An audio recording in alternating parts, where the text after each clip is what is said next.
Good. All right, good afternoon, everyone. A strong bipartisan majority of Congress supports Ukraine in its fight against Putin's brutal war. Unfortunately, some Republicans are now holding urgently needed Ukraine funding hostage to a set of completely unrelated, bipartisan, border demands. Instead of negotiating in good faith, as a group of Democrats and Republicans have been doing for some weeks now, they're doubling down on an all or nothing approach. Now let's remember the president's request that the Senate is voting on includes funding to secure the border with 1,300 additional CBP agents and tools to stop the flow of fentanyl. Democrats have put bipartisan compromises on the table, but Republicans are playing chicken with our national security. If they don't get 100% of their extreme demands, they'll block critical border funding and kneecap Ukraine on the battlefield, damaging our national security. As the president said, the world is watching and history will judge Republicans for what they do at this moment. If they continue to make extreme demands, Putin will be much more likely to succeed in Ukraine and more countries will be at risk. Congress cannot let Putin prevail. The stakes are just too high. Now, we are tracking the horrific string of shootings that took place in Texas yesterday, and our thoughts are with the 6 victims who lost their lives, as well as several others who were injured, including 2 police officers.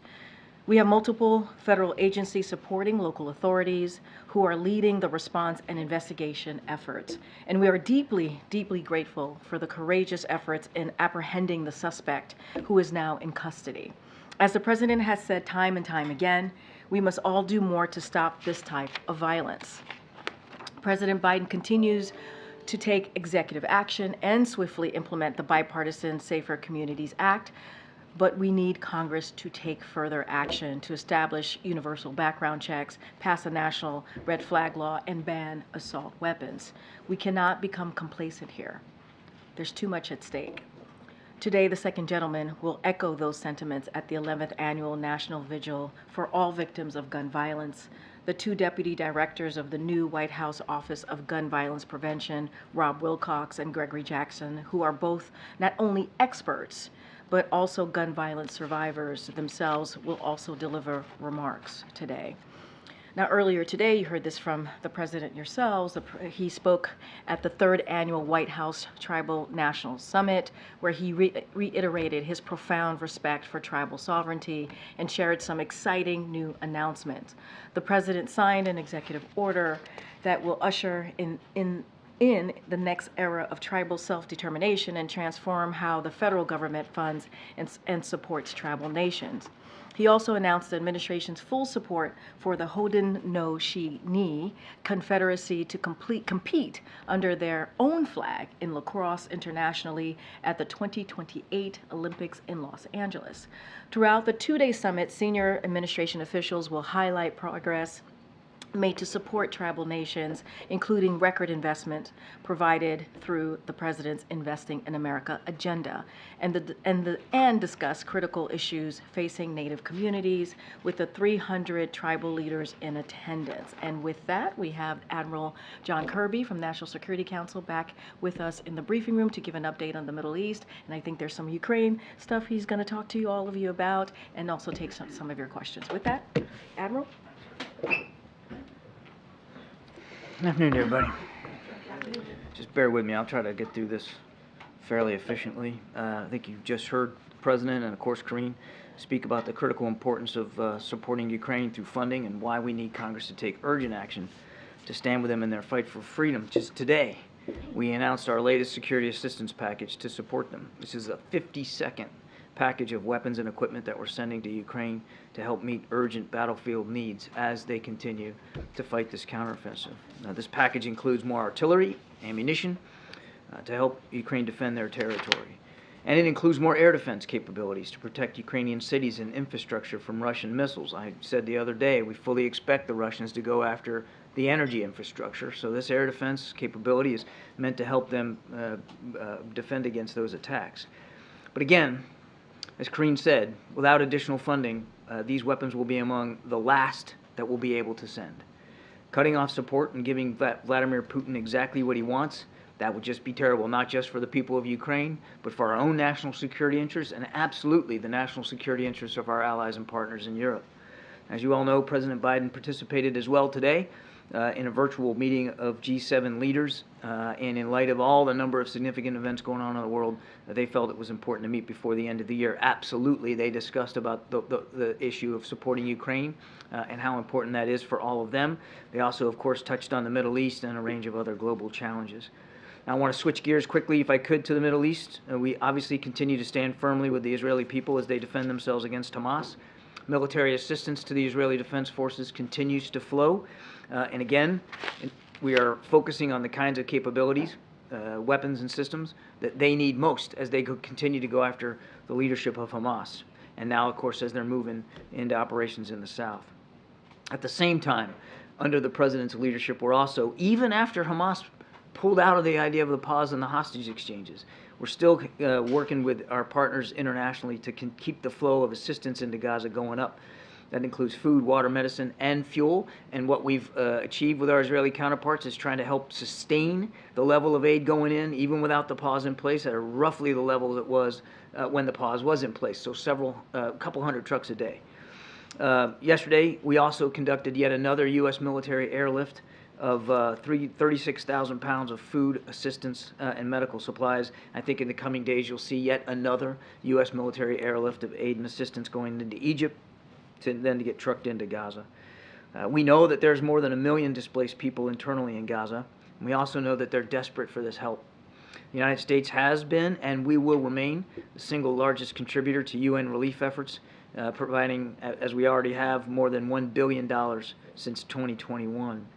Now, we also, of course, recognize there's been a significant number of civilian casualties from this conflict. Innocent people killed, both Israeli and Palestinian, as well as many, many thousands wounded. Each one's a tragedy. We mourn with them all, and we're going to continue to work with our Israeli counterparts to be as careful and as deliberate as they possibly can as they now go on renewed offensive operations.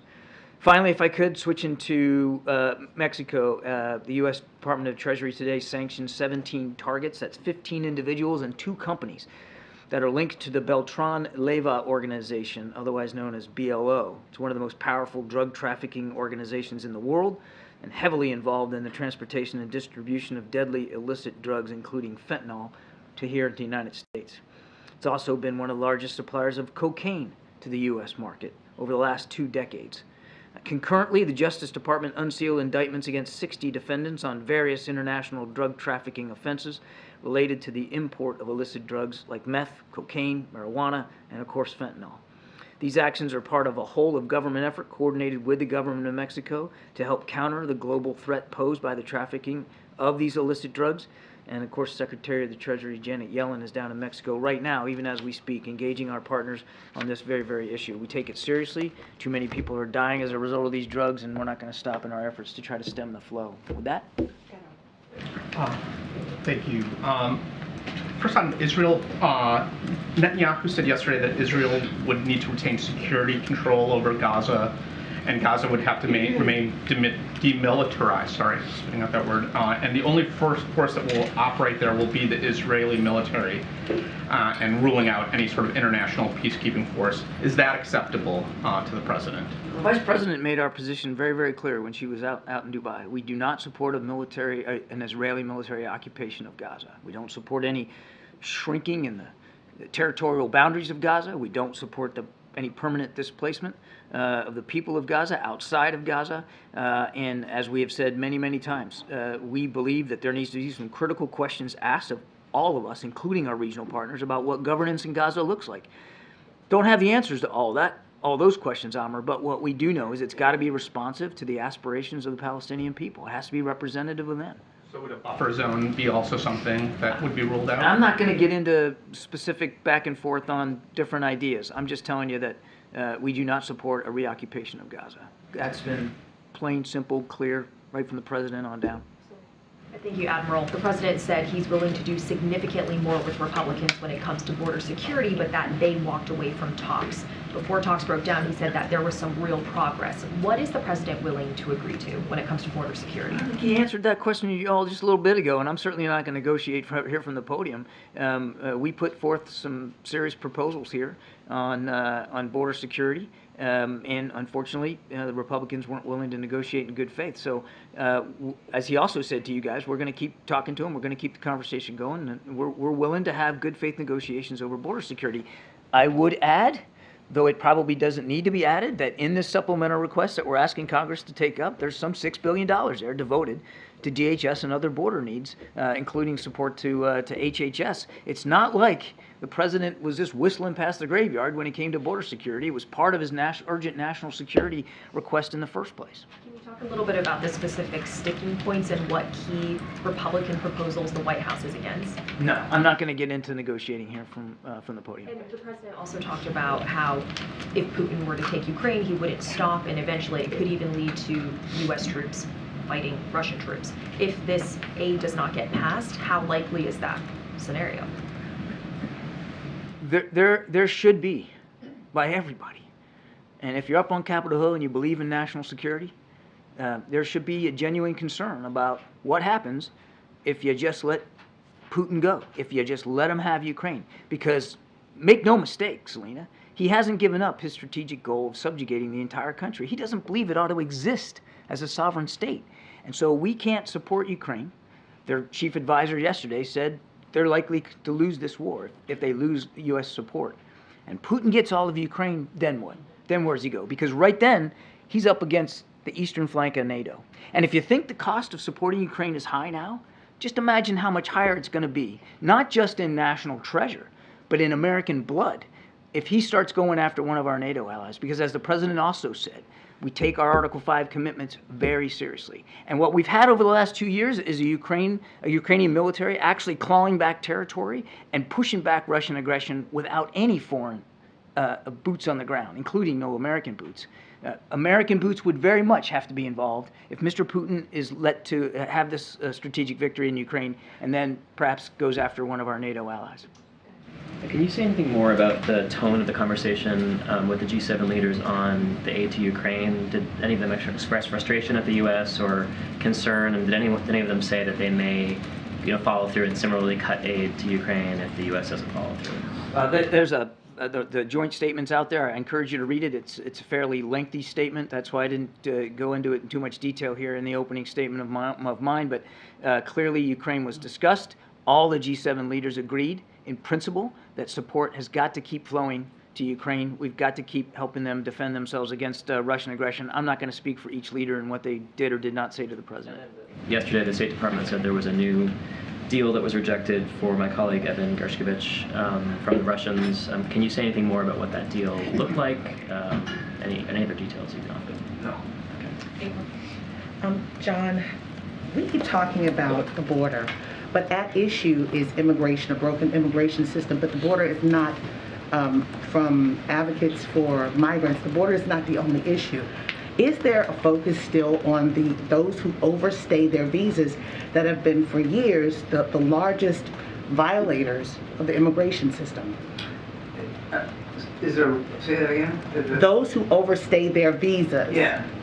Is there more of a focus now as well, not just on the border, but on that issue as well? So look, take a step back here. I mean, what the president supports is immigration reform, and he's the first to recognize that the system right now is broken. He doesn't believe walls are the answer, but he does believe that increased border security is required. In fact, as part of his supplemental request was going to add 1,300 extra Border Patrol agents down there and some additional asylum officers. He also believes that we've got to continue to reform and improve the way earned pathway to citizenship is done. And that certainly includes people that are here legally and those who are here illegally. And making sure that that those who are here illegally face repercussions for that and are held responsible for that, but that we open up additional ways for people to come in legally.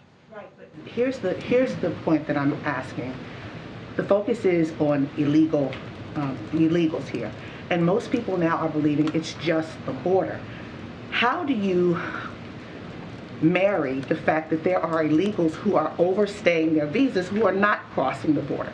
Is that still an issue for this White House? Of course. Look, I mean, if you're in this country illegally, that's obviously not okay, and you should be held to account for being here illegally. And we're working with state and local authorities on trying to hold the proper measure of accountability for people who are illegal. Of course, that's part of the problem. I didn't understand where you were going. Are those who overstay their visas still the largest violator group that stay here in the immigration system? I don't have the data on that, April. I'm going to have to get back to you on that. That's probably a better question for my colleagues at DHS. Thank you, Karine. John, to follow up on Amir's question, if Israel continues with its plans to reoccupy Gaza, would the president move forward with his consideration to withhold aid to Israel? I'm not going to get into a hypothetical. I just won't speculate about that. We've made very clear our position on any potential reoccupation of Gaza. And one question, if I may, on COFA. The administration just sent to Congress some COFA-related agreements for Micronesian Marshall Islands. Can you explain what's at stake here if Congress does not pass the funding in terms of U.S. national security interest in the Indo-Pacific? I'm going to take that question. Thanks, John. There's the border security fight, but Speaker Johnson also said that he doesn't want to move forward on Ukraine funding because the administration has not provided a clear enough roadmap for how Ukraine wins this conflict using all of this U.S. assistance. What more can the White House do to lay out that roadmap for Congress? I lost count of the number of briefings that we provided to members of Congress in a classified and unclassified setting about what we're doing to support Ukraine and what Ukraine's ultimate goals and strategy are. It's their war. They get to decide what victory looks like. They get to decide what plans they execute. They get to decide what targets they hit. They get to decide where they put their troops on the battlefront. But let me put it clearly. We want Ukraine to be whole and free. We want their internationally recognized borders to be respected by everyone, including especially Russia and Mr. Putin. There shouldn't be a single Russian boot on Ukrainian soil. We've been clear about that. Number two, as Ukraine continues to fight for that outcome, we're going to do everything we can to make sure they've got the tools and the capabilities to do that. And that assistance has been evolving over time. I have been talking about this myself from two different podiums now. It's been evolving over the last 2 years as the war has evolved. And we have been nothing but transparent with Congress about each and every security assistance package that has been delivered to Ukraine. Every single one of them, including the one I just talked about, is done in full consultation with members of Congress. Number three, the issue of accountability. We actually share the concerns over that. We've been sharing concerns over accountability of those systems and those weapons since we started giving them to Ukraine. And I'll tell you something else. The Ukrainians are also concerned about that. They've said that they also want better accountability in their own system for where these munitions and these systems are going. And we have added personnel to our embassy, military personnel into our embassy staff for that purpose alone, to work with the Ukrainians on accountability. The last thing I'll say on this is it's a war. And if you think you can count where every single artillery shell is going and every single bullet that's fired, then you're dreaming. It's a war. It's combat. Now, we're doing the best we can to account for the aid we're giving them and how they're using it. We're giving them training on how to do it, and we're even doing retraining on how to do it, including some pretty sophisticated systems like Abrams tanks and now F-16s. So we all take that seriously. But it is a war. And it is a war that we are committed to seeing Ukraine win. But is it possible to be more specific with Congress, not just about Ukraine's desire to win, its drive to win, but also specifically how it's going to get past the stalemate that it finds itself in now? Again, Nancy, we have, I don't know how many briefings that we have done on Capitol Hill, again, in classified settings, and we'll keep doing that. We certainly can be held responsible and answer questions about what we're doing to help Ukraine, our communications with the Ukrainian armed forces and what they need and why we're giving them what we're giving them, in what scale and in what time frame. But it is Ukraine's war. They have to be the ones speaking to their plans and their operations, their tactics, their targets. Congress has also heard multiple times from President Zelensky. And I have absolutely no doubt that President Zelensky, will be more than happy to continue to inform members of Congress going forward. Thanks, Karine. Kirby, you talked in your opening remarks about aid coming into Gaza. Does anything more need to be done in terms of getting people out, considering how cramped that the southern Gaza is right now? By getting people out, I assume you mean like foreign nationals and Americans. Or also just people who live there. We don't. Temporarily. We don't support the relocation of Gazans outside of Gaza, and frankly, they don't support it either. I mean, they obviously don't want to be caught in the crossfire, but it's their home, and many of them would be afraid to leave lest they wouldn't be allowed back in. So we're not in favor of setting up places for them outside Gaza. We are in favor of making sure that there are safe places for them to be, particularly in the south, now that hundreds of thousands of more people are in the south because they were pushed out of the north or urged to leave the north.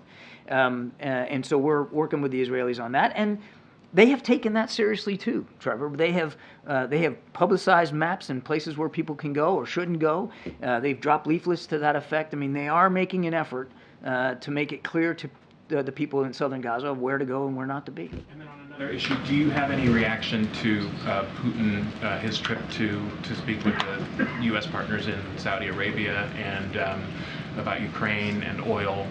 Any reaction? Mr. Putin can speak for his own travel habits. The only thing I'd add is that we're continuing to watch this burgeoning defense relationship between Iran and Russia.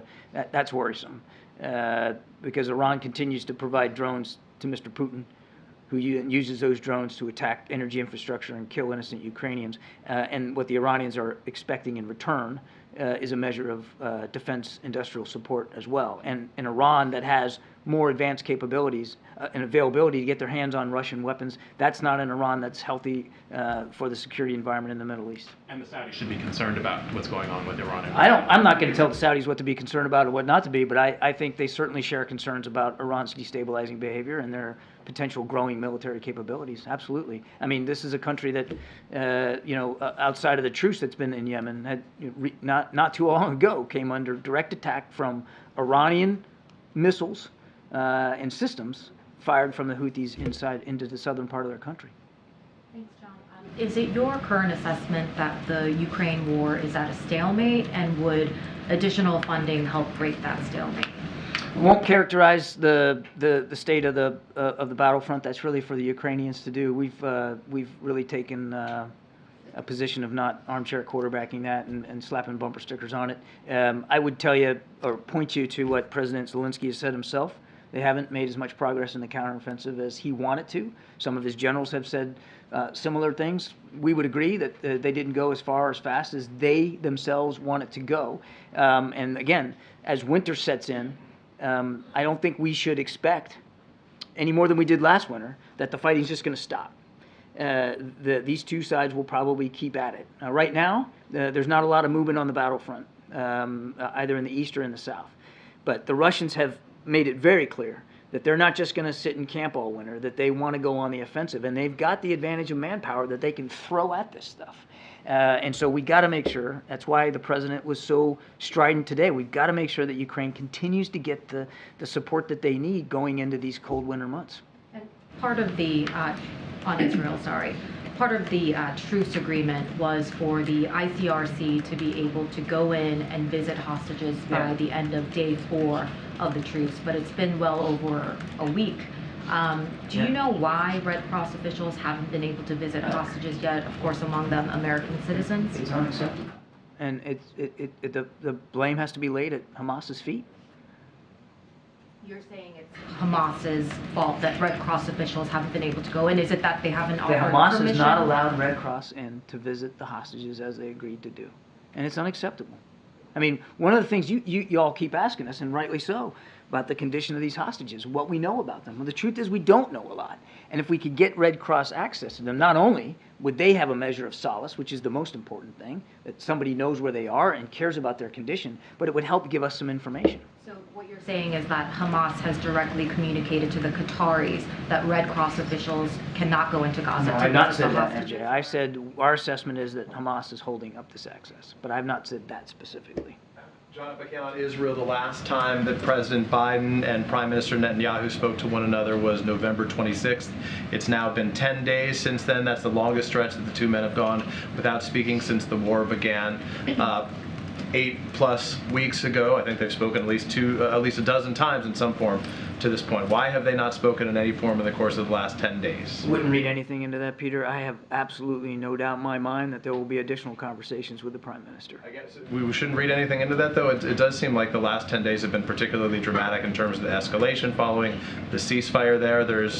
They are on the exact same page. The President's fully comfortable with the way things are being handled at this point. I just wouldn't read anything into the fact that there hasn't been a conversation in recent days. There absolutely will be additional conversations between the two. I have no doubt about that. Do we have any information, does the U.S. or via Israel have any information that those individuals who are still women, who are still being held hostage inside Gaza right now by Hamas have been the victims of sexual violence? We know about hostages who have come out. Is there any evidence, any information that those who are presently being held have been as well, or are being? I can't speak to specific cases, but and I know Karine talked about this this week. I mean, it is a sick truth of this particular group that they use sexual violence as a weapon and a tool, I mean that's a matter of record, particularly since on the 7th of October and since listening to some of the hostages that have been released. So sadly, I think it's safe to assume that they're still using sexual violence as a weapon, but I can't speak to specific cases. Lastly, quick one. Karine may have information on this, if not you yourself, and this may be happening just as we're speaking, but there's new reporting about an active shooter at the University of Nevada, Las Vegas. Is that information either of you knew before you got out here, and have anything more you can share about it? I just was told about the shooting. Obviously, we're going to continue to monitor what's currently occurring. I don't want to get ahead of what local enforcements are probably dealing with at this time. You heard me at the top talk about another shooting that happened in Texas, and certainly this is an epidemic that the president has taken very seriously. That's why he's taken actions, right, and doing more than 24 executive actions and making sure that we deal with the epidemic, making sure that people feel safe in their community. And I talked about the second gentleman who's going to be attending a vigil along with our two deputies who are helping to head our gun violence prevention office. And so don't have anything to share at this time. Certainly, if we have more, we will share that with all of you. But we are monitoring very closely. Thank you. Go ahead. Go ahead. Thanks, Karine. Thanks, Admiral. Just wanted to ask you about Venezuela. There's been tensions have been increasing with Guyana on their border after the referendum in Venezuela on the neighbouring region.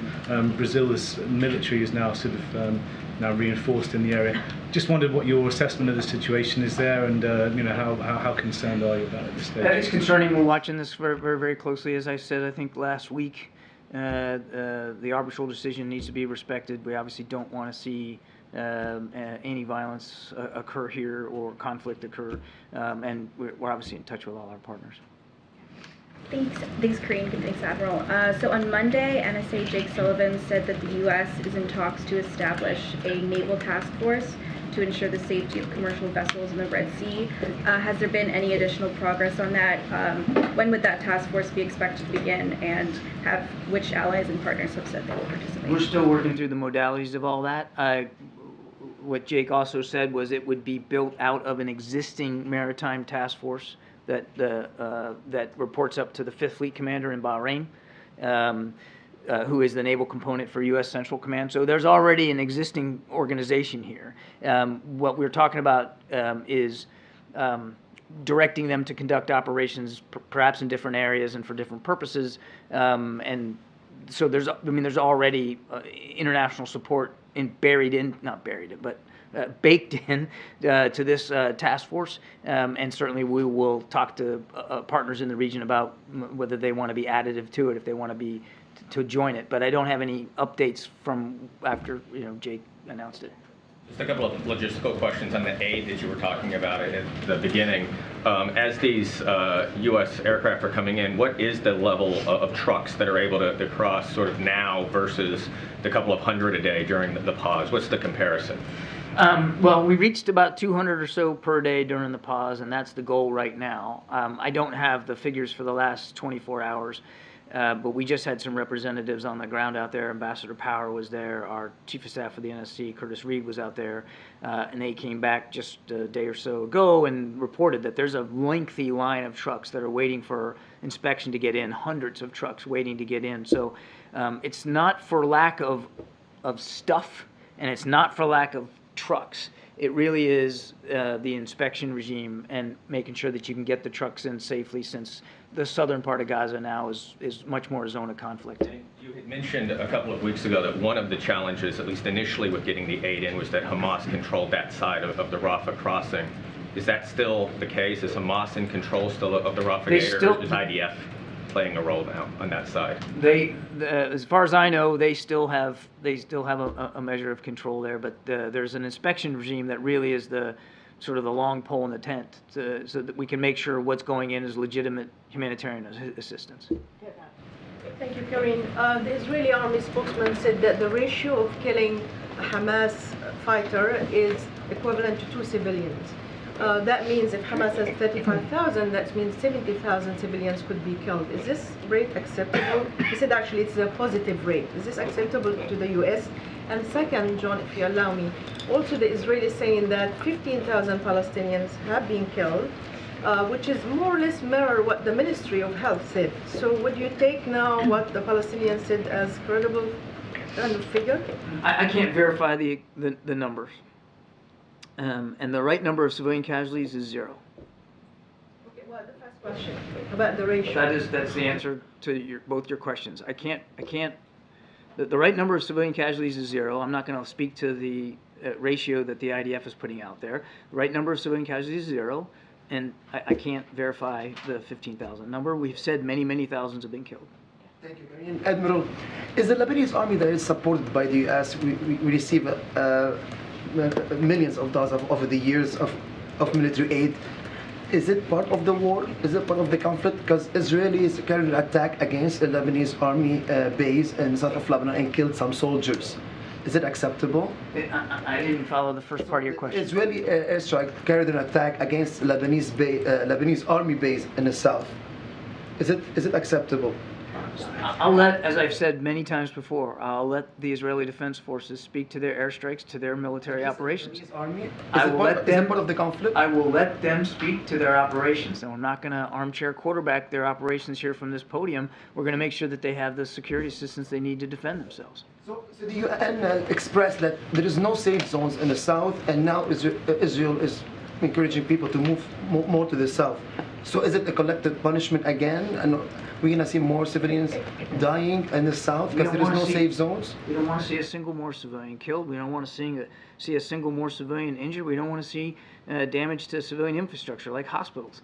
And we have made that case, and we'll continue to make that case to our Israeli counterparts. But you don't want to see, but nothing is changing on the ground. The CNN producer lost 9 members of his family today. Killing journalists, over 60 journalists died on the ground, even in South Lebanon. They're not a target, they were clearly journalists. What's really happening? So if we call Hamas a designated terrorist group killing civilians as a non-sector player, is it also Israel acting like a terror state, killing humans, civilians, unarmed people, journalists every day? So again, we don't want to see civilian casualties. And sorry, just one more point. It's okay. I don't know if this is going to answer your question, but Hamas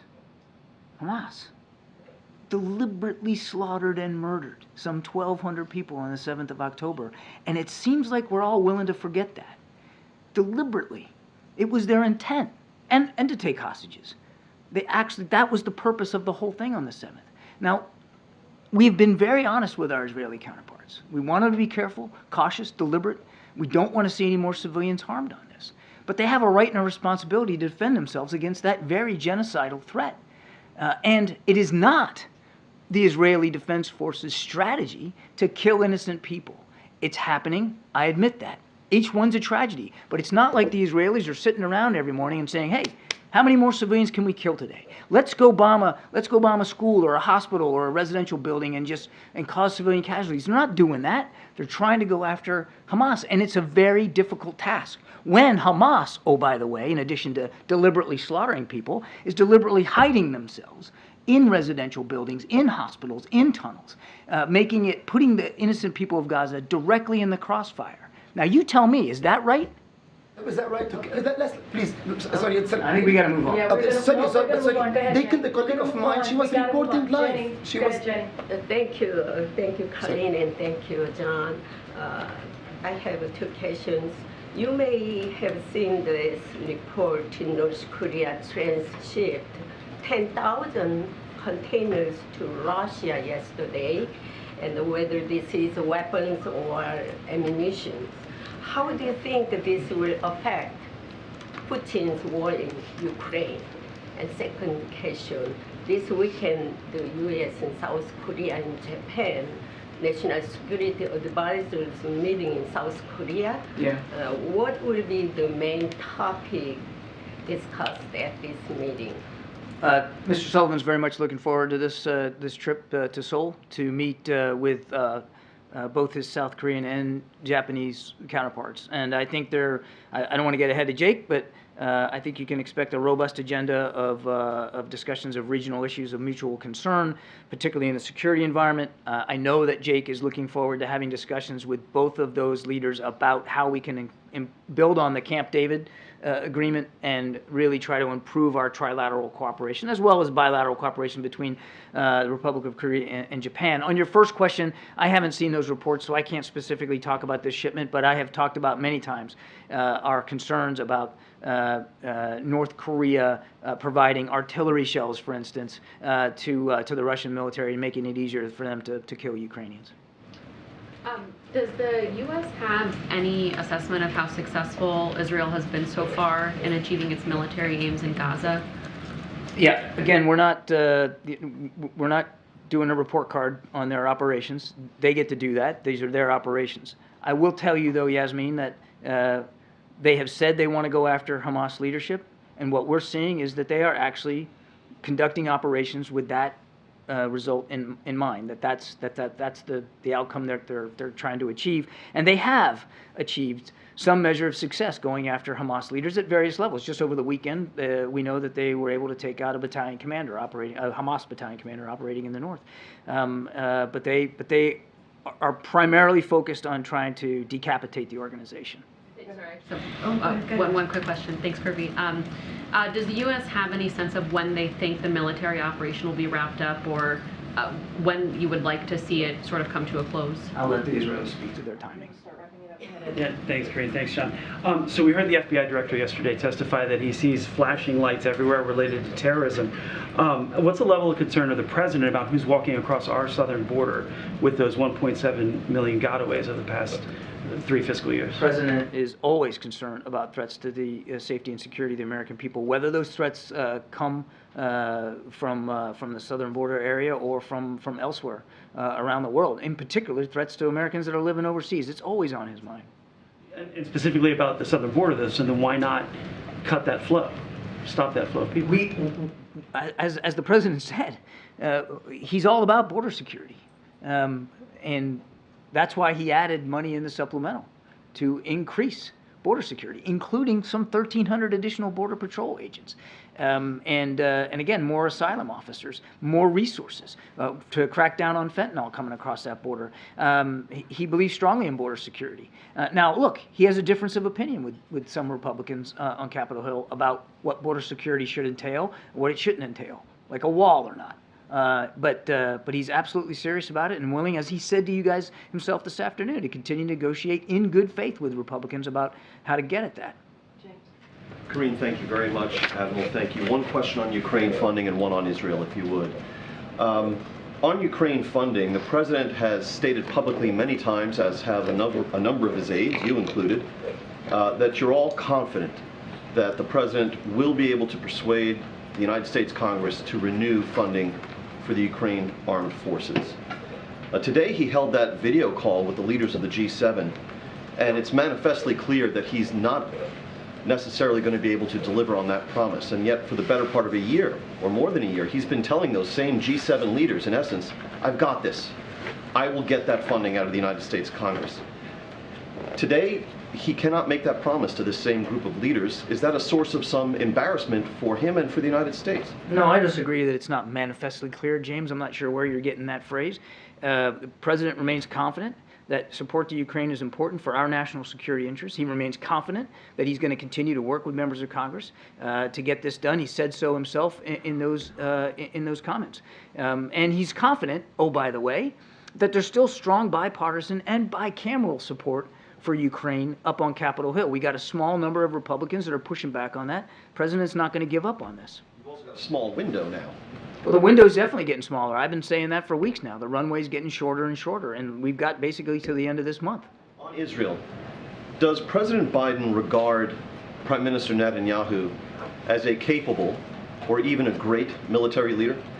The President respects the position that Prime Minister Netanyahu is in. This is a man he's known for many, many years.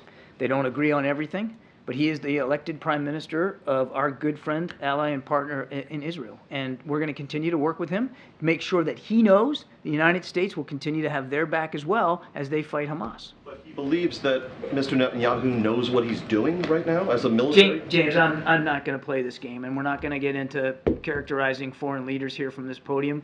He's the elected leader of Israel. The President has respect for him. He understands the challenges that the Prime Minister is going through right now. And we have done everything we can and will continue to do it, not just in terms of weapons and capabilities, but advice and counsel and perspective and lessons learned from our own experience in this kind of warfare. But presumably, the President would not preside over the provision of all of this money and intelligence and weaponry and strategic counsel to Mr. Netanyahu if Mr. Biden felt that Mr. Netanyahu did not know what he was doing with it all. He feels that Israel has every right and responsibility to defend itself against a truly genocidal threat represented by Hamas, a threat that was on display for the whole world to see in sickening ways on the 7th of October. He's coming at this from years and years of support and experience with Israel, and leaders of all sizes and stripes coming from Israel. That's where this is coming from, a true love and respect for Israel as a nation and the Israeli people and the right for themselves to be able to live in peace and security. Thanks. Thanks, Admiral. Thank you so much, Admiral. All right, Admiral. Thanks. Just go back on the Ukraine border conversation with Republicans. Can you drill down specifically on what some of the compromises the President's willing to support? I mean, look, I'm just going to reiterate what my colleague just stated, that there is no negotiating from here. That's not what we're going to do. You heard my topper when I talked about how for some time now there were Republicans and Democrats who were behaving in good faith in trying to move forward with this. And now what we're seeing from many Republicans is trying to certainly set us back here. It is critical to our national security that Congress act now. You just heard the Admiral say that it's by the end of this month. That is the timing here, by the end of this month. We are running out of time. Congress has a choice. They have a choice. And you heard this very clearly from the President earlier this afternoon. Are they going to support democracy and freedom by standing with Ukraine, as we have been doing from the beginning? Let's not forget there was bipartisan support, majority bipartisan support for Congress when this all started. When Putin launched its war, there was bipartisan support, and that should remain. And so, if we don't do that, we're risk giving Putin the greatest gift right now. And so we have to act. The time is now. The world is watching for sure, and we can't let Putin win. And so that's our message. It's going to continue to be our message. We have been talking to Congress for some time now.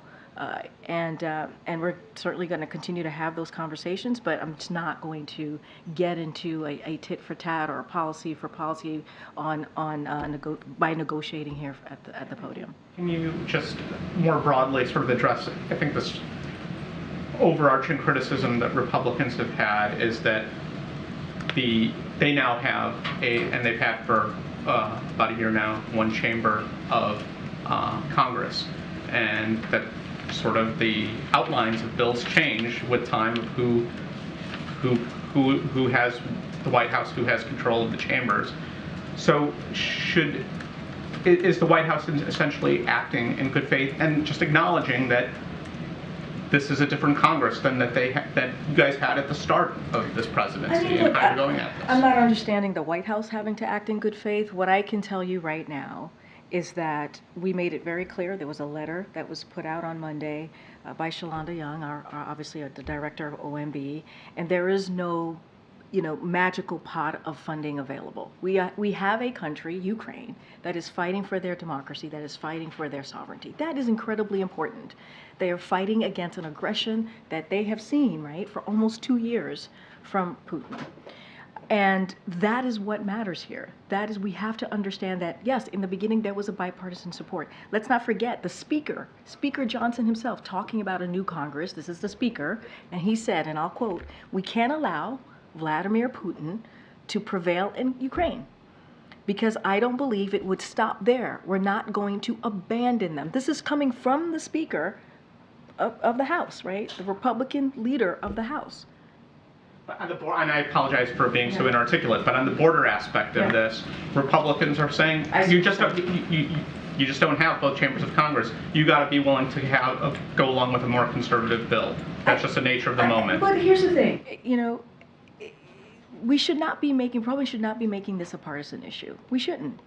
And they're blocking funding, right? There's a reason why the president put border security in this national security supplement, because we believe it's incredibly important. From day one, the president put forward a comprehensive immigration policy to try and deal with this. But Republicans are playing politics with this. They're playing politics. I'm not going to negotiate on the provisions they're asking for, the policies that they want to change. I'm not going to get into that. But there's a reality here. There's a reality here. And I talked about how there have been senators have engaged in good faith in negotiations. There have been, right? Democrats have been bipartisan compromises here. They have been some good faith negotiation happening in Congress. But then what you hear from Republicans yesterday is they are doubling down yet again. And so, look, we have been taking this very seriously and trying to deal with this border security issue. This is an issue that has been happening before this president came into office. Democrat and Republican presidents have had to deal with this. The system is indeed broken, but they have to take this seriously. They have to. Go ahead, Nancy. On this topic, the president said earlier today that Republicans are holding Ukraine's funding hostage for an extreme partisan border policy. Can you tell us specifically what it is about the Senate Republican proposal that is extreme? I mean, look, you heard from them directly. There are certain policies that they want to get rid of, whether it's asylum components of it. They have been very, very clear. And that's extreme. That is changing and making the system worse. But I'm not going to negotiate. I'm not going to go point by point and saying like what we're going to agree on, what we're not going to agree on. But it has been extreme. You just hear it from them. You hear it from the House and from some Republicans in the Senate. They have been very clear about this. But we need to actually fix the system. We actually need to make the system, and you've heard us say this, and move forward with the system that is humane and orderly. That's why the president has put forward some of the ways that he wants to move forward with it. That's why he's asked for more additional funding, because we need additional funding to deal with what's happening at the border. But I'm not going to negotiate from here. They have been very clear on the provisions and the policy changes that they want to make. I'm just not going to get into details from here. I don't want you to negotiate from here, but just looking for more clarity. When the president says that he is willing to go further to change policy, what exactly is he talking about? Is he saying that he's open to curbing humanitarian parole authority? I'm not going to get into the specifics, but all you have to do is listen to what Republicans are saying and how extreme that they are sounding, right? And what they're doing is they're saying we have to move forward in an extreme border negotiation ways, right, with their policies, and hold and kneecap Ukraine funding, which is something that we have to move forward with. We have to make sure that Ukraine gets the funding that they need. I'm just not going to get into specifics. They can speak for themselves. They have been. The president's policies, not them. What is the president when he says he wants to change policy? I've been very clear. What does he mean? I am not going to negotiate from here. They have been senators, Republican senators, the House Republicans have been very clear on what they want to change. I'm just not going to get into details and specifics from here. Go ahead. On the border negotiations, when was the last time that the White House spoke to Senate Republicans about this issue? I don't have a timeline of conversations.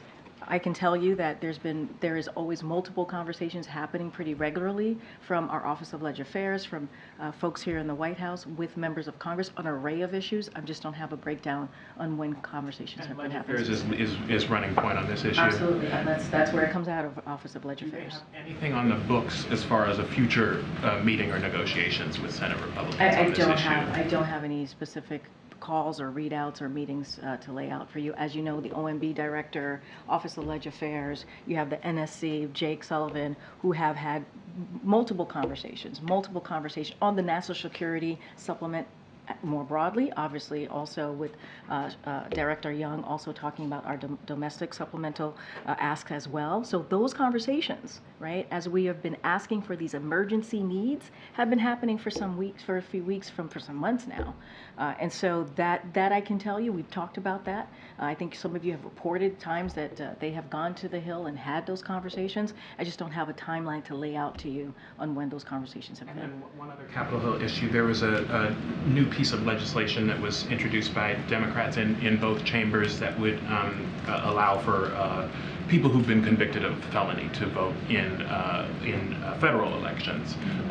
Does the White House like this proposal? Is it consistent with your views more broadly on voting rights? So I'm not seeing this proposal. I would certainly have to talk to our team to see where we are with that particular legislation. I can say that there was an executive action that the president signed very early on to how we can better make sure that voting is more accessible for Americans on the federal level. I certainly will point you to that executive action. I just can't speak to this particular legislation or policy that's been put forward.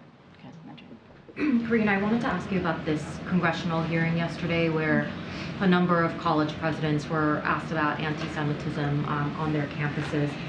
One of the questions that got a lot of attention was whether calling for the genocide of Jews constitutes bullying or harassment. The presidents didn't give straightforward answers. I wondered what the White House's response would be to that specific question. Yeah, and so look, and you all know this, and I think the president has been very clear. He's had total moral clarity on this.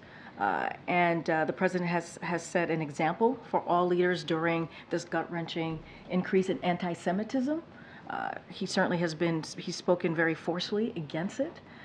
Calls for genocide are unacceptable. It's vile, and it's counter to everything this country stands for. I can't believe I even have to say that. I can't believe I even have to say that. I shouldn't have to. And we've talked about this. We have witnessed the worst massacre. On October 7th, we witnessed the worst massacre suffered by the Jewish people since the Holocaust.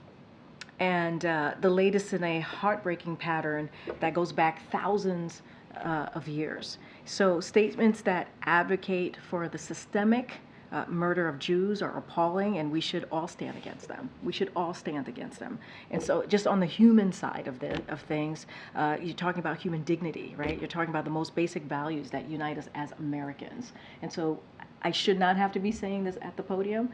This should be something that this should be who we are, right? And how we move forward. We should be calling out this type of hate. So just because these college presidents had a hard time giving straightforward answers to these questions, I'm just wondering if a White House employee were to, for example, call for the genocide of Jewish people, would that person be reprimanded? Well, what I will say is, that is something that we do not stand for, right? We do not stand for calls for genocide. That is unacceptable. That is vile. We will call that out. We will be very clear about that. And that is something that, the president has had moral clarity on this. He has. And so anti-Semitism is unacceptable. it's unacceptable, and we will continue to be really, really clear about that. It doesn't matter if you if you work in this administration and you make those type of vile comments, we will call that out. We will call that out. I don't want to get into hypotheticals, but that we are very clear where we stand here. Very clear. Why do you think it is that these college presidents? I can't speak for these college presidents. I cannot. They have to speak for themselves on this. Thank you, Karine. The president has made defending democracy a key part of his presidency. What does he make of the former president's comments, Donald Trump's comments, that he would not be a dictator except for on day one of a second term? Look, I can't speak to the former president's comments. Obviously, he is now a candidate in the 2024 election, so I want to be really mindful. There's a Hatch Act that I have to follow. But look, what I can say is that the president, when this president decided to run in 2019 and also in 2020, he was very clear. He was very clear on what he was seeing, right? He was seeing that our democracy was under attack, our values was under attack, and he believed that we needed a different view from what we were hearing from that president at the time. And so he's always believed in the importance of protecting democratic values and certainly protecting our rights. And it's not just us, it's majority of Americans. We saw that in the results of the election in 2022, in that first midterm under this president. We saw that again in 2023, where majority of Americans want us to continue to fight for our democracy and also continue to fight for our freedoms. And so that is something that the president believes and is going to speak against it, and also speak to why it's so important as a nation that we stand up and fight for our democracy, and that is who we are at our ethos.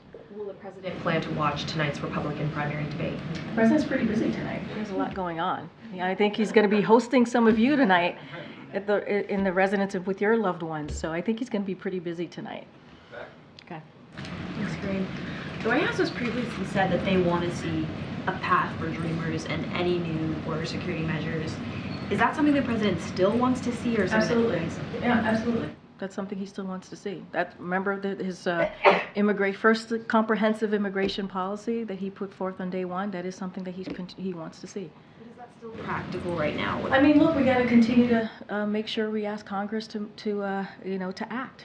I mean, this is a president who certainly is optimistic. And so certainly is not going to hold us back from pushing forward on something that is important for this country, important for those Dreamers who have been here for some time, have been part of the American experience, and we believe that they should have a path to citizenship. Does the White House have any comment on former Speaker McCarthy saying that he's going to step down at the end of the year, and the kind of narrowing Republican majority that's going on in the House? So yeah, I do have a couple things I want to say about that. The president wishes Speaker McCarthy well and congratulates him on a career of service. While they have important differences about policy, the president appreciates that they were able to work across the aisle on important priorities for the American people, and he appreciates that Speaker McCarthy's story is an American one, rising from founding a small business to being the highest ranking member of Congress. The president also congratulates Speaker McCarthy's wife Judy and their children Connor and Megan. I don't have anything else to add to that, but that is our statement on the former speaker's statement. Okay, Jackie. Thank you, Karine. Should those university presidents resign? That is not for us to decide. Well, what I can say is give the moral clarity of where the president stands on this. It is sad. It is sad that I have to be asked about those comments that they made, or answering a question that should be very easy to answer, right? It should be very easy to stand up and say, we, of course, we're going to call out any type of genocide, especially as we have seen against the Jewish community. Of course, we're going to call out anti-Semitism. I can't speak to how their process runs. That is not for me to speak to. And hearing your strong answer, standing firmly against anti-Semitism, though, why is it not appropriate for the White House to stand firmly against anti-Semitism by calling for the resignations of those? Because some of them are private universities, right? They have their own process. We do not get involved in private university process and how they run their university. But what we can be very clear on and give moral clarity and call out and be being asked that question, we can say, no, anti-Semitism is unacceptable. It is unacceptable. What we saw on October 7th, the slaughtering of innocent people because of who they are and what they believe, that is unacceptable. That is unacceptable. Should their codes of conduct at the very least be updated if they... I don't even know what their code of conduct is, so I can't even speak to it. So that is something for the university to speak to. Can you explain what the deal is with this intern letter? I've seen some reporting that there were supposedly some interns that wrote to the president calling for a ceasefire, but there weren't any names on that letter. Has the White House determined if this was in fact White House interns that were writing to the president? Look, here's what I can say. As you stated, it was anonymous. I know this is a painful moment for multiple communities, and that many people have strong views, and this conflict is personal for many people. So we've been clear about Israel's right to defend itself. We've been clear over and over since October 7th about this, in accordance with the laws, right? We've also been clear about that. The laws of war against an active terrorist threat from Hamas. They are a terrorist organization. So Israel should be allowed to defend itself against a terrorist organization. And let's not forget, they want to annihilate Israel. That's what they have said over and over again. So President Biden has been fighting to keep humanitarian aid flowing into Gaza, as well as pressing our Israeli counterparts to do all they can to minimize civilian casualties. That is something that the president has worked on since day one, to make sure that humanitarian aid does get to civilians in Gaza. But as you stated, it was an anonymous, but I can just state more broadly how we've been moving forward with this. Is the president's decision to run in 2024 final? You heard from the president. Obviously, I got to be careful, 2024 Hatch Act, but you've heard from the president on this. He answered this multiple times yesterday. Obviously, it's final. I'm going to take one last one. I'm trying to find somebody. Go ahead. Just following up on Danny's question about Venezuela, is that something the president is dialed in on, and is this something the administration views as a credible threat that they might annex and actually seize territory from? So look, I'm not going to go beyond what the admiral said from here. Obviously, the president is aware of what's going on. I'm not going to go beyond what the admiral stated from here moments ago on Venezuela. Thanks, everybody. We'll see you tomorrow.